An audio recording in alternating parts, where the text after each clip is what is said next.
Welcome to Kenton Teaches. Enjoy the video. In this video, I will explain how to replace an alternator. First, always prioritize safety by disconnecting the negative battery cable. Next, ensure you have all the necessary tools, such as a socket set, wrenches, and your new alternator. Finally, safely lift your vehicle using a jack and secure it firmly on jack stands before proceeding with any work. This preparation ensures a smooth and safe replacement process. Now, let's get to removing the old alternator. Begin by locating the serpentine belt tensioner and releasing its tension. This allows you to easily remove the serpentine belt from around the alternator pulley. Next, disconnect any electrical connectors attached to the alternator, followed by unbolting its mounting hardware. With these steps complete, you can carefully maneuver the old alternator out of its position.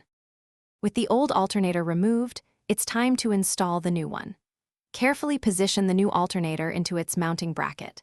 Once aligned, secure it firmly by reinserting and tightening all the mounting bolts. After the alternator is physically in place, reconnect all the electrical wiring harnesses, ensuring each connection is snug and secure.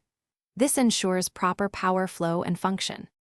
For the final steps, carefully reinstall the serpentine belt onto all pulleys, ensuring it's correctly routed and tensioned. Then, reconnect the negative battery cable. Start your engine and observe the dashboard for any warning lights.